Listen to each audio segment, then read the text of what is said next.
What's up, guys? My name is Miles. And my name is Fez. And this is The Commodity. And today we are reacting to the history of Malaysia in 12 minutes.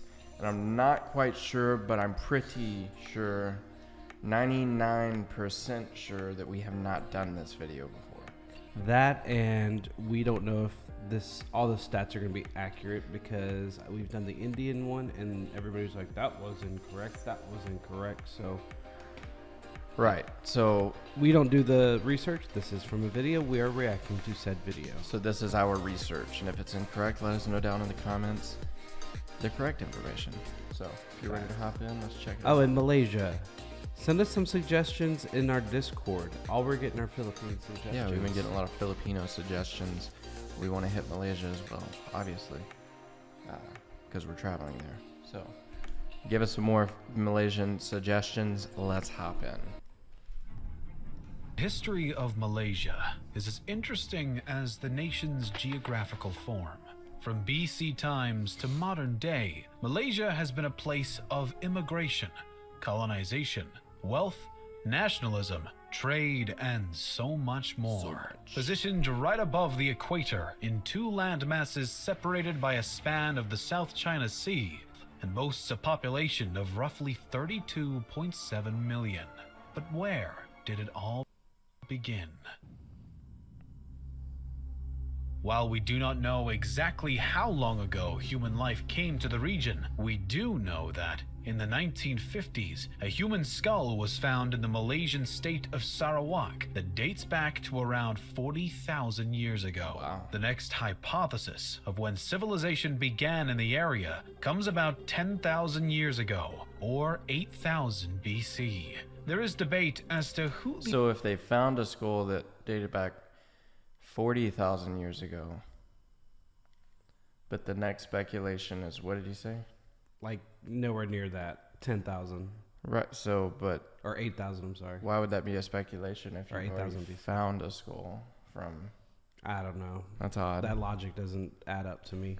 Yeah, it's a little these different. people were or where they originally came from, but some anthropologists speculate that they may have traveled from China, initially to Indonesia, Sumatra, and then Borneo. Either way, these Proto-Malays were eventually forced into more remote pockets. Did he pronounce that correctly, Borneo, or do we pronounce it correctly as Borneo?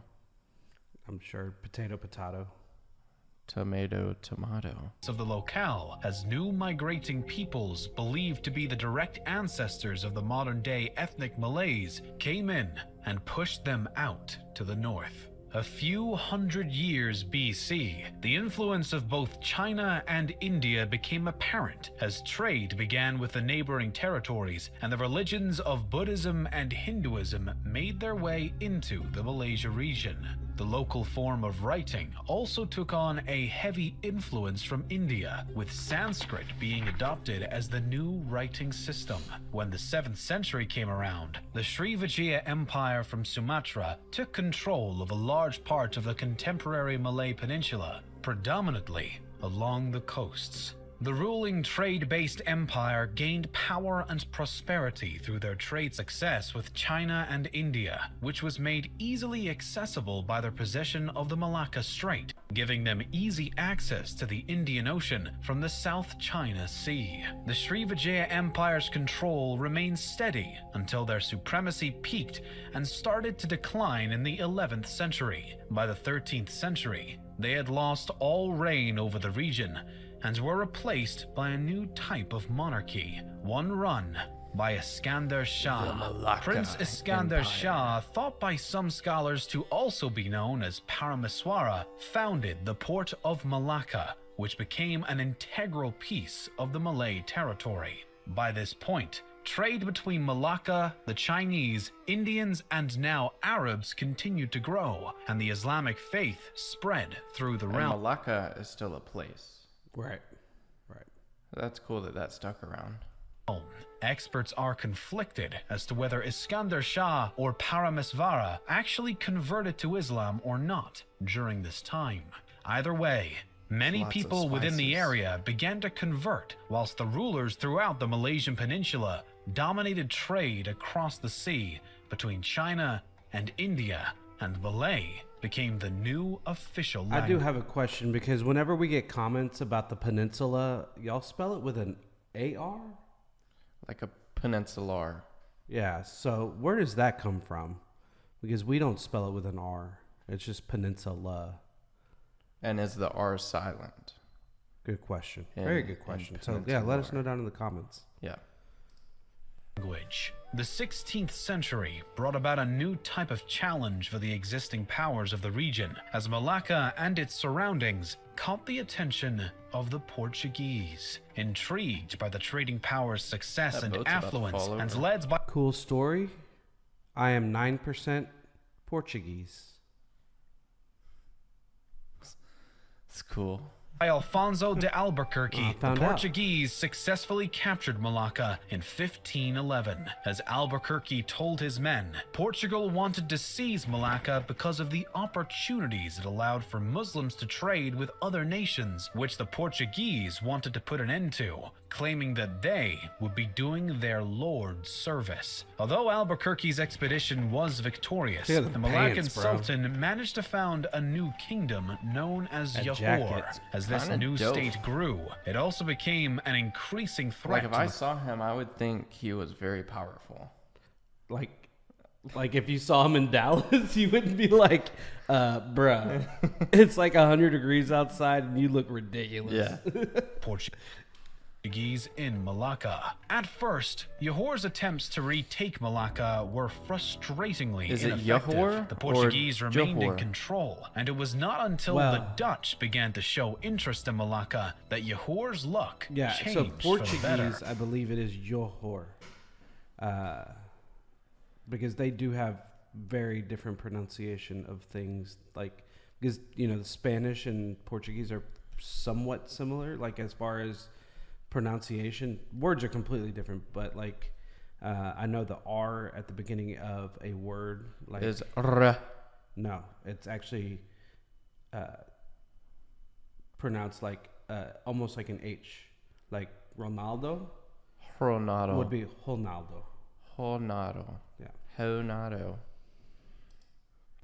Near the mid-17th century, in a battle that left many dead and followed two Where in previous Spanish failed that'd be endeavors in 1606 Johor. and 1608, the Dutch East India Company, Johor. aligned with the Sultanate of Johor, were finally able to expel the Portuguese and capture Malacca for the Dutch. Per an earlier agreement made between the two powers, the Dutch took full authority over Malacca, but left the other Malayan sultanates alone.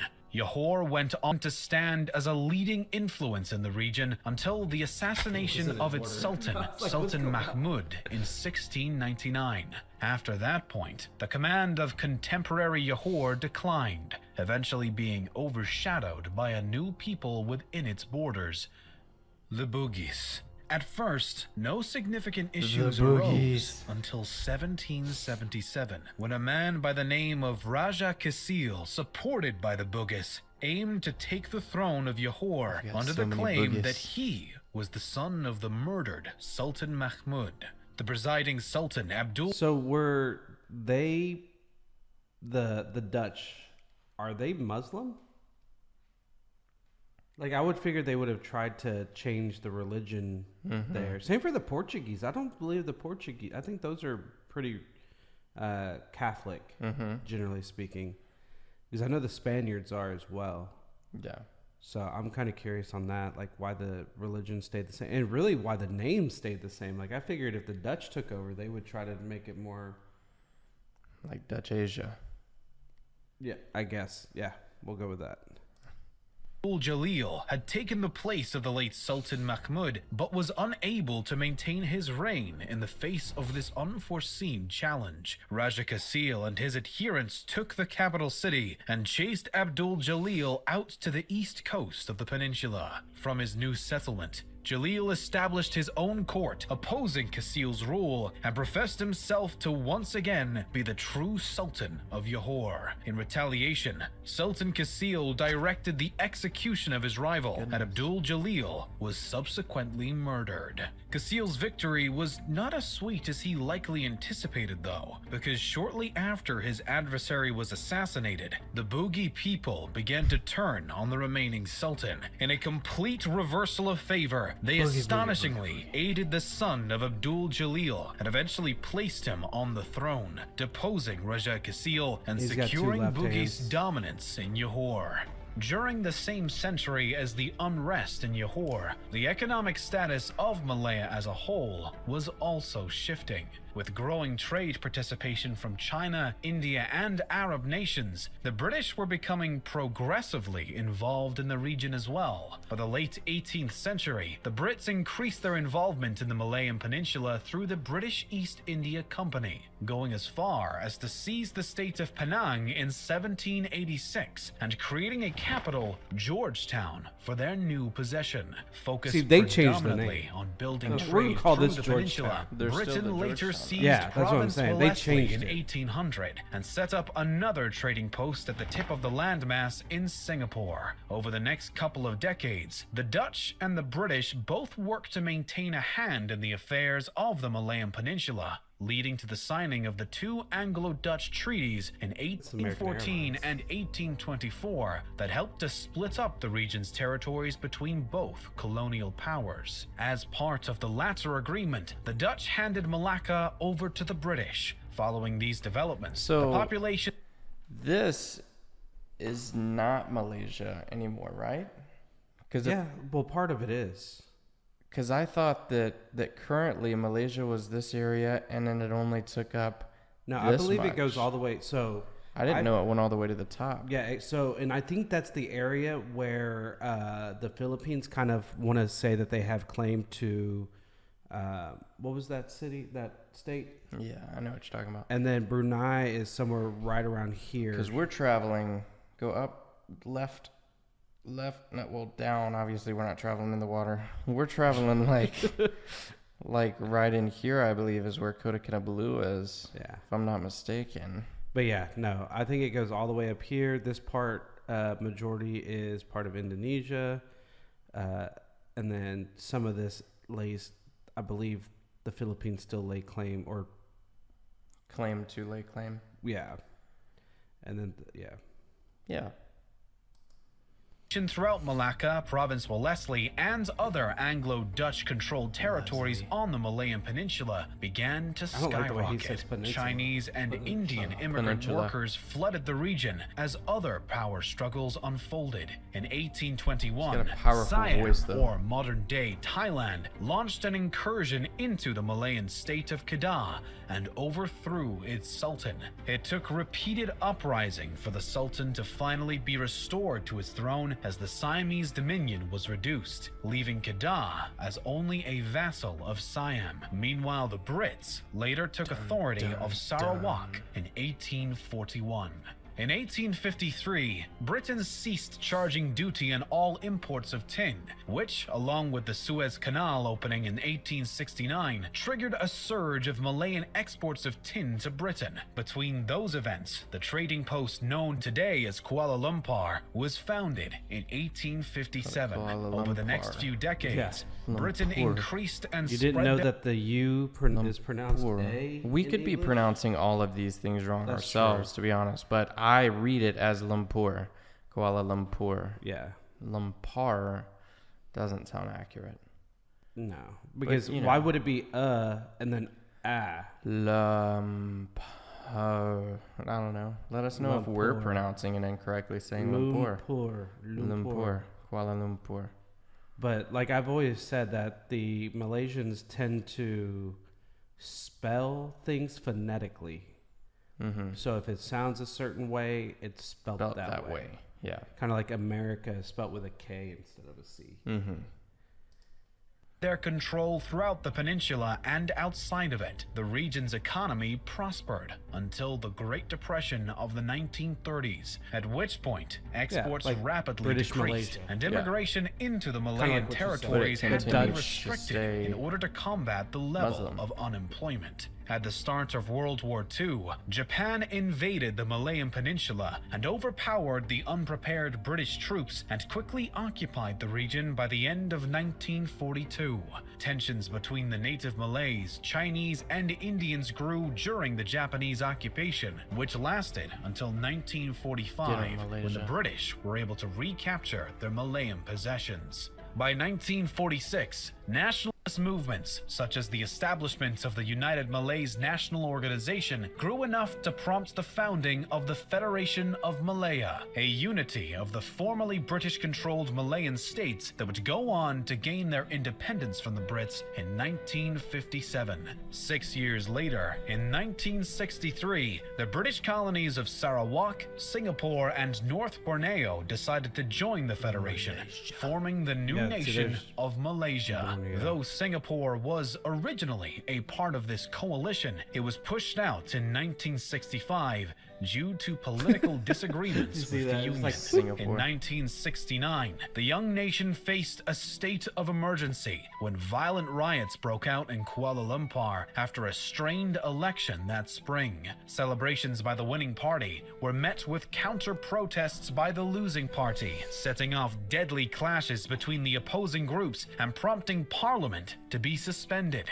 Finally, in 1971, Parliament was reconvened, and Malaysia eventually adopted a new economic policy that allowed the nation's economy to flourish, eventually growing by a rate of 8% each year. Over time, Malaysia turned itself into a successful industrial country that is still prosperous today. And while it continues to grow and face ups and downs as every nation does, it remains independent, productive, and well populated as of 2020. And beautiful.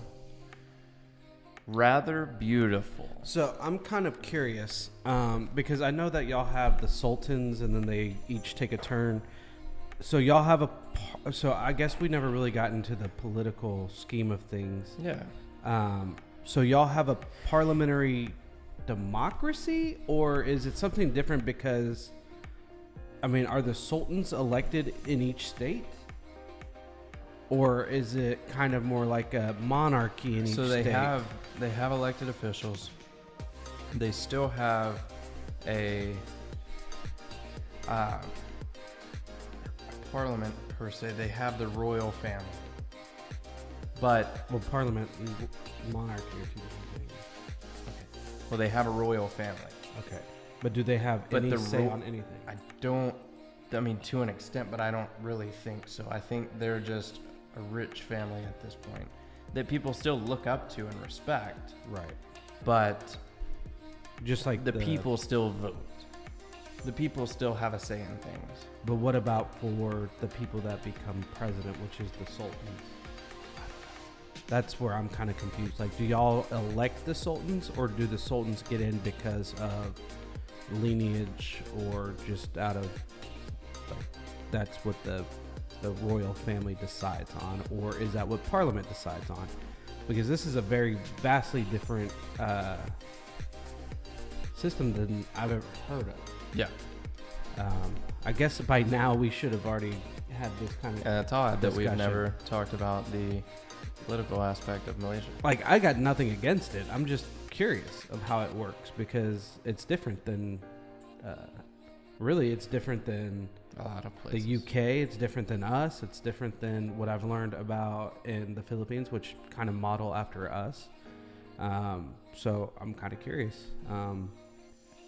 So let us know how your political system works. yeah. All I know is each state has a sultan. Each sultan gets a term of X amount of years. I didn't even honestly know that there was parliament in that country, which is kind of confusing. But I don't think it's a bad system, because Canada uses parliamentary as well. Mm-hmm. So does the UK, and there's quite a few other countries that do. So let us know down in the comments, or you can let us know in Discord. Yes.